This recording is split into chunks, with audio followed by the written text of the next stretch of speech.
17절 말씀 보겠습니다. 베드로전서 1장 13절로 17절 말씀 한 절씩 말씀 받겠습니다. 그러므로 너희 마음의 허리를 동이고 근신하여 예수 그리스도에 나타나실 때에 너희에게 가져올 은혜를 온전히 바랄지어다. 너희가 순종하는 자식처럼 이전 알지 못할 때에 쫓던 너희 사욕을 본받지 말고 오직 너희를 부르신 거룩한 자처럼 너희도 모든 행실에 거룩한 자가 되라. 기록하였으되 내가 거룩하니 너희도 거룩할지어다 하셨느니라. 외모를 보시지 않고 각 사람의 행위대로 판단하시는 자를 너희가 아버지라 부른즉 너희의 나그네로 있을 때를 두려움으로 지내라. 아멘. 기도하겠습니다.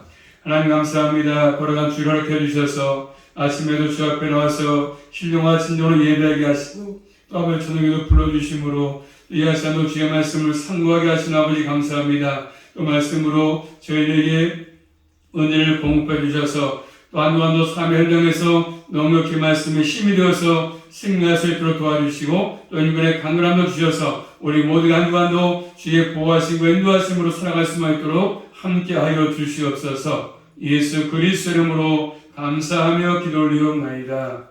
아멘. 제목 따라하겠습니다. 구원받은 사람의 삶. 구원받은 사람의 삶. 나눠서 첫 번째, 다음에 또 두 번째 하겠습니다. 오늘 본 말씀 13절 말씀 보시면 그러므로 이렇게 말씀하죠. 그러므로는 앞에 내용에 대한 합당한 답을 얘기하지 않습니까? 앞에서 말한 것처럼 구원의 중요성, 복음의 영광스러움을 우리에게 말씀해 주고 있고 그 복음을 받아들이고 구원을 받았다면 이제 어떻게 살 것인가? 그것을 오늘 본문에서 가르쳐주고 있습니다. 구원에 대한 합당한 답을 지금 그의 삶을 제시하고 있습니다.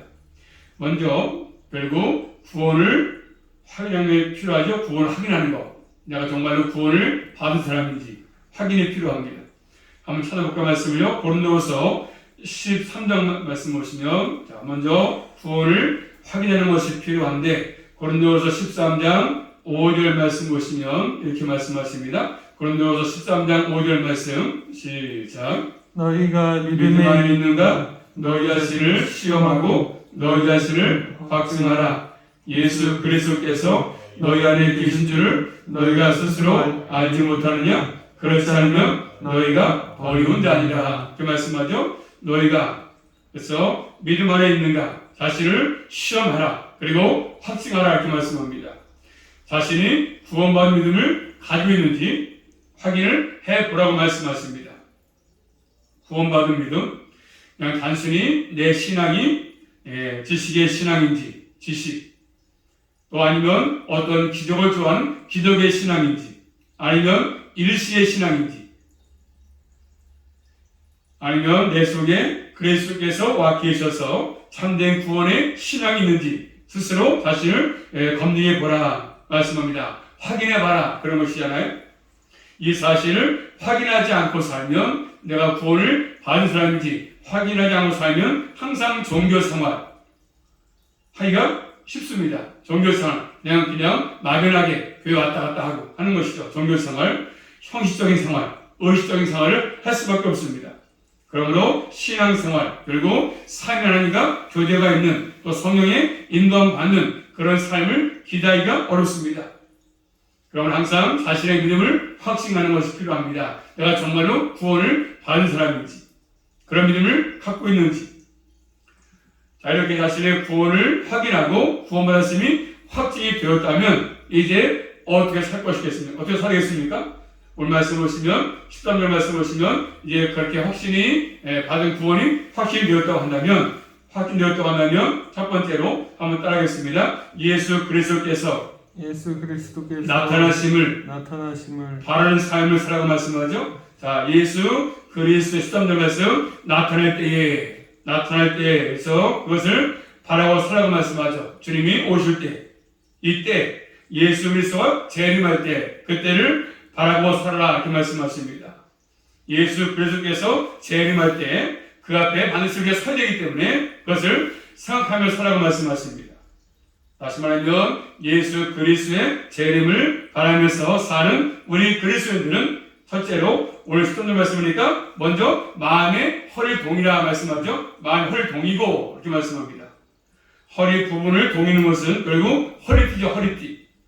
이 허리띠를 동이는 것은 어떤 의미겠습니까? 이 허리띠는 일을 할 수 있도록 활동을 할 수 있도록 취하는 조치 아닙니까? 활동할 수 있도록 취하는 조치입니다. 허리띠. 베드로가 살던 그 당시 사람들은 우리같이 짧은 옷이 아니라 긴 옷을 입었어요. 긴 옷을. 그 옷은 허리띠가 없으면 활동하기가 불편합니다. 그래서 허리를 동이라 이 말씀은 활동할 준비하라. 활동할 준비. 하나님께서 말씀하시는 삶을 살 준비를 하는 것입니다. 자, 구약에서 보시면 이 허리를 동이는 경우는 두 가지 성이 나오거든요. 한번 찾아보세요. 하나는 자, 출애굽기 말씀 보시면 구약에서 허리를 동이는 경우는 두 상황이 정리되는데 첫 번째는 출애굽기 12장 11절 말씀이죠. 이스라엘 백성들이 출애굽할 때 출애굽기 12장 11절 말씀 6월절이죠. 출애굽기 12장 11절 말씀 시작. 너희는 그것을 이렇게 먹을지니 허리에 띠를 띠고 그리고 발에 신을 신고 손에 지팡이를 잡고 급히 먹으라. 이것이 여호와의 유월절이니라. 그래서 여호와 유월절 문맥 가운데 하신 말씀이지 않습니까? 허리에 띠를 띄어라. 발에 신을 신고 지팡이를 짚고 급히 먹어라. 왜? 말씀하시면 이제 떠나야 되니까 금방 출발해야 되니까 활동하는 활동 움직이는 것이죠. 그래서 그들이 어린 양을 잡아서 문설주에 임방에 피를 바르고 그 밤에 고기를 먹을 때 이렇게 하라고 말씀했습니다. 왜냐하면 이제 애굽에서 금방 이동해야 되기 때문에 말씀하시면 가야 되니까 출발해야 되니까 그런 것이죠. 또 한 가지는 자, 구약의 선지자들이 말씀할 때 하나님께서 말씀하시면 결국 즉시로 순종할 때 그럴 때 취하는 태도입니다. 한번 찾아보겠습니다. 열왕기상 18장 가서 보시면 열왕기상 18장 46절 자, 선지자가 말씀에 순종하는 태도를 취하도록 이렇게 하는 것인데 열왕기상 18장 46절 말씀 보시면 엘리야가 열왕기상 18장 46절 시작. 여호와의 능력이 엘리야에게 임함에 저가 허리를 동이고 이스라엘로 들어가는 곳까지 아합 앞에서 달려갔더라. 그래서 엘리야가 허리를 동이고 말씀을 따랐습니다. 그럴 때 지금 허리에 띠를 꼈습니다. 허리를 동이고 또 구약성경 에레미야 1장 가서 보시면 에레미야 1장 17절 말씀 이렇게 출애굽할 때에 허리를 동였습니다. 그 다음에 또 엘리야 선지자가 이렇게 허리를 동였다고 말씀하죠.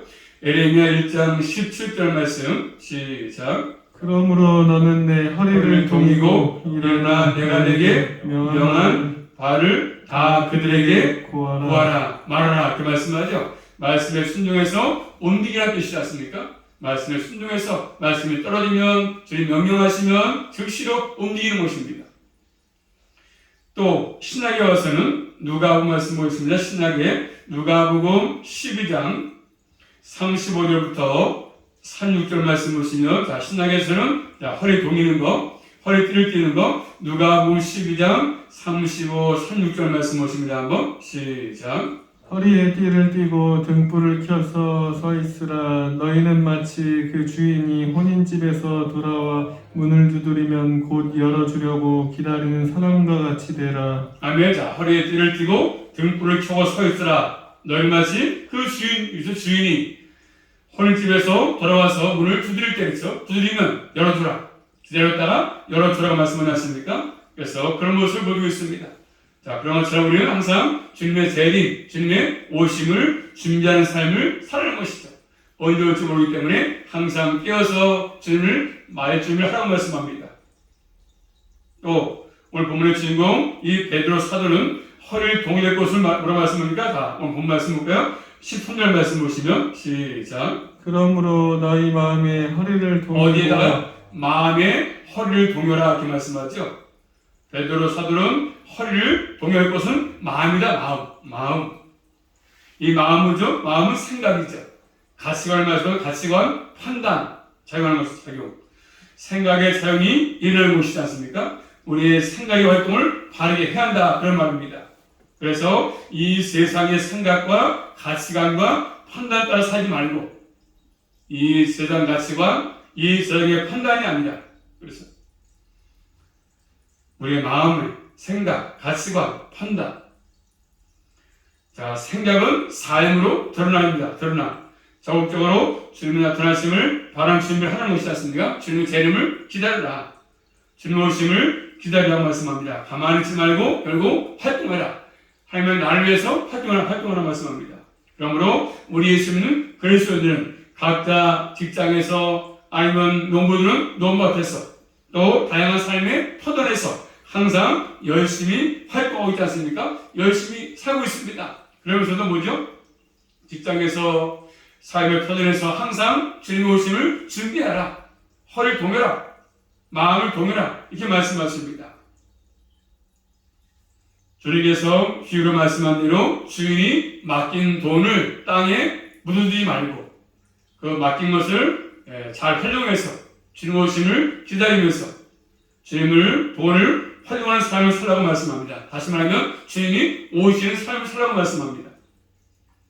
그래서 허리를 마음에 동이라고 말씀하십니다. 두 번째는요, 또 본 말씀 13절 말씀 보시면 시작. 그러므로 너희 마음에 허리를 동이고 근신하여. 네, 그러면서 두 번째는 근신이라 근신. 이 근신이라고 하는 말은 4장 가서 볼까요? 4장 베드로전서 4장 7절 말씀 보시면 근신해라. 4장 7절 말씀 베드로전서 시작. 정신을 차리고 근신하여. 그럼 뭐죠? 기도 운명 가운데 하신 말씀이죠? 근신해서 기도해라 이렇게 말씀합니다. 또 넘어가서 베드로전서 5장 8절 말씀 5장 8절 시작. 근신하라 깨어라 너희 대적 마귀가 오는 사자같이 두루다니며 삼키처를 찾나니. 마귀를 대적하는 운명 가운데 하신 말씀이죠? 근신하라 깨어라 마귀를 대적하라 이렇게 말씀하십니다. 동일하게 상경이 있지 않습니까? 그래서 이 근신하라 근신 이 말은 술 취하지 않은 상태를 의미합니다. 술 취하지 않은 상태, 술 취하지 않은 상태. 이 말은 뭐였습니까? 너희는 이 세상에 취해서는 안 된다. 그런 말입니다. 술 취하면 어떻습니까? 사람이 술에 취하면 통제가 안 되지 않습니까? 그래서 차를 타고 그렇죠. 술 취하면 어떻습니까? 차 타고 말해서 막 달리고 그렇죠. 뺑소니 치고 하지 않습니까? 왜? 통제가 안 되니까. 술 취하면 또 길바닥에 눕기도 하고 통제가 안 되지 않습니까? 사람을 때리기도 하고 죽이기도 하지 않습니까? 그런 것입니다. 그런 것들에 내주지 말라. 세상 노예가 되지 말라. 그런 말씀입니다. 다시 말하면 이 세상에 어떤 것에 마음을 뺏기지 말라고 말씀합니다. 쉽게 말하면 이 세상의 성공, 이 세상의 쾌락, 거기에 마음을 뺏기지 말라고 하는 것입니다. 세상 성공, 세상 출세하는 것들. 그러므로 술 취하면 이성도 잃고 균형도 잃을 수밖에 없습니다. 비석거리고 그래서 흔들리지 않습니까? 정상적인 활동을 하지 못합니다. 그래서 항상 실수란 말 실수하고 남에게 욕먹고. 그러므로 근신하라 이 말은 균형을 잃어버리는 그런 삶을 살지 말라는 것입니다. 자, 균형은 예수 그리스도께서 우리의 삶의 주인으로 계시기 때문에 항상 그런 삶을 살라. 균형을 잃지 말고 좌우로 치우치지 말고 예수님을 중심에 살라. 예수님을 마음속에 모시고 중심을 잡고 살라고 말씀하십니다.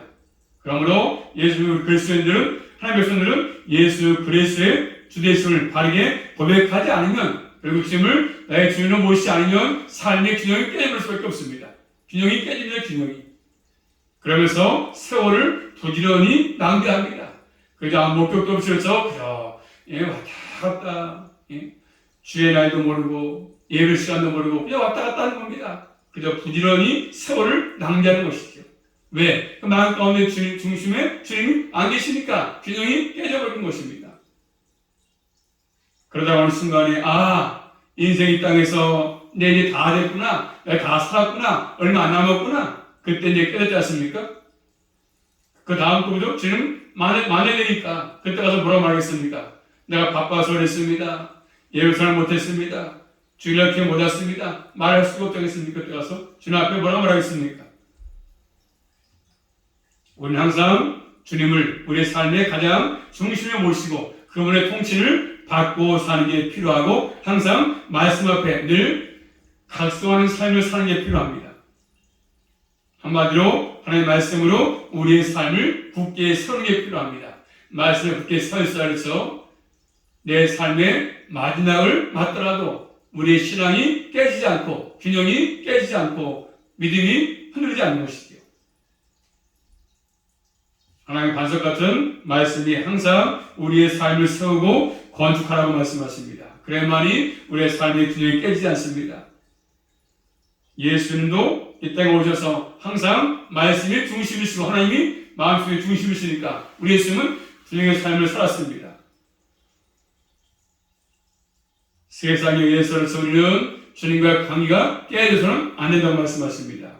균형이 깨지면 이 세상에 의해서 모든 것들이 흔들립니다. 이리저리 이리 갔다 저리 갔다 삶이 흔들릴 수밖에 없습니다.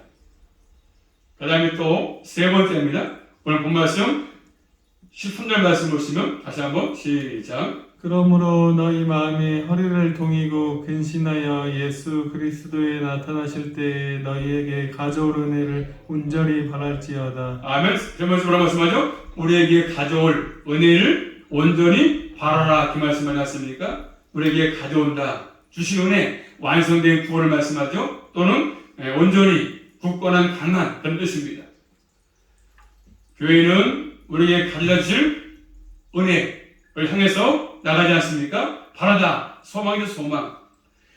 이 바라다는 말은 강하고 확신에 찬 기대감을 함의하고 있습니다. 그러니까 소망을 어디에 두고 사느냐가 굉장히 중요하지 않습니까? 우리의 땅에 살지만 소망을 어디에 두고 사느냐.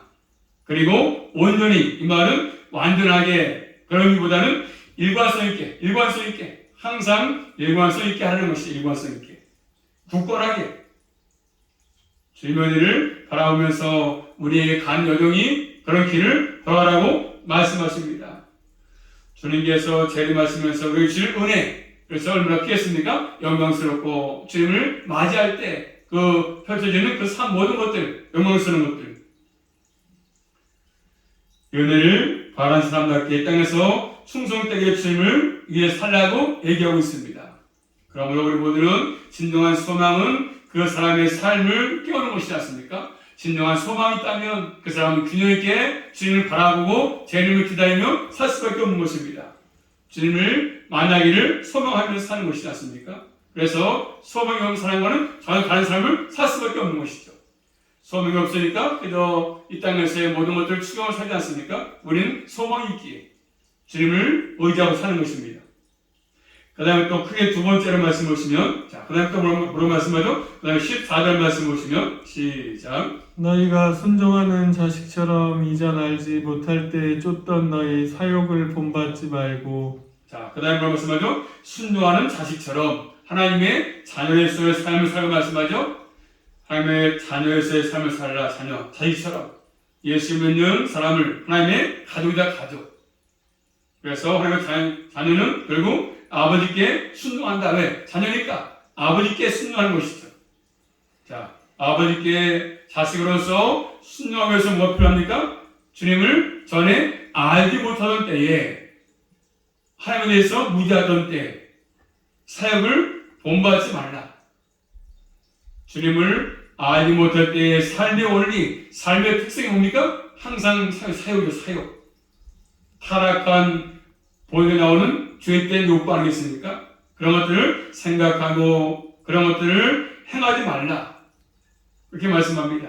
이전 예수님을 나의 구주로 영접했다면 이 사역을 삶의 중심의 원리로 삼지 말라고 말씀합니다. 세상 사람처럼 해서 그런 사역, 욕심, 그 마음에, 우리 마음에 사역을 가지면 주님의 뜻에 순종하는 삶을 살지 못합니다. 살 수가 없습니다. 왜 사람들이 순종하지 못하죠? 주님께? 결국 욕심 때문에서, 사역 때문에 순종하지 못하는 것이거든요. 여러 가지 핑계를 대고 이유를 대면서 변명하지만 정확한 것은 뭐죠? 개인적인 욕심 때문에, 개인적인 야망 때문에, 그래서 야망 때문에. 개인적인 욕심 때문에 야망이 삶의 중심에 놓였다 보니까 주님의 뜻과 주님의 계획에 대해서 그리고 순종하지 못하는 것입니다. 할 수가 없는 것입니다. 그러므로 진정한 하나님의 자녀라고 한다면 하나님께 순종하고 싶은 마음에 소원이 있습니다. 내가 말씀에 순종해야 되겠다. 아버지께 순종해야 되겠다. 이런 마음이 생기는 것이죠. 또 성령께서 우리 하여금 이기심을 버리게 합니다. 그래서 아버지께 순종하는 삶으로 인도하십니다.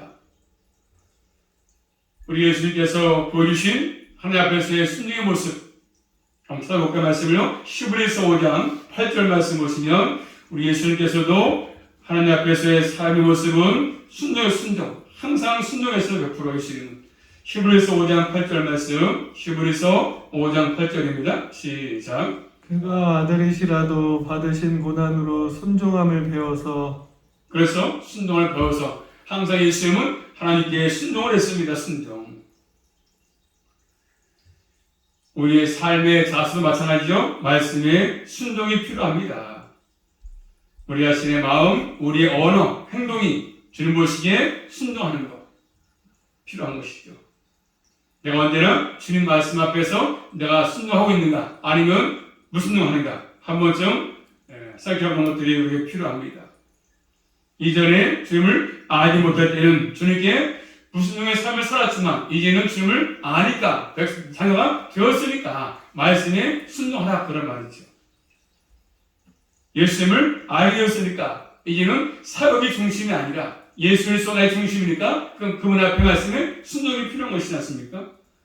그러므로 모두는 사역을 다 버리고 이제는 주님 말씀하신 대로 순종의 삶을 살아서 주 앞에 칭찬받고 인정받는 그런 믿음의 삶을 택한 말씀대로의 삶을 살아갈 수 있기를 주님의 이름으로 축복합니다. 기도합니다. 살아계신 아버지 감사합니다. 이제 주의 백성답게 구원받은 백성답게 삶을 살라고 말씀하십니다. 예수를 알지 못하던 때의 삶을 사역을 다하게 버리라고 말씀하십니다. 세상 성공 출세가 문제가 아니라 우리가 더욱더 주의 백성답게 사는 것들이 필요합니다. 날마다 저희들 욕심부리지 않게 하시고 늘 주의 말씀에 불순종하지 않게 하시고 순종케 하셔서 주여과는 그날까지 믿음의 삶을 잘 이어갈 수 있도록 함께하여 주시옵소서. 한 주간도 말씀에 따라 살아갈 수 있도록 인도하여 주시옵소서. 예수 그리스도 이름으로 감사하며 기도 올리옵나이다. 아멘.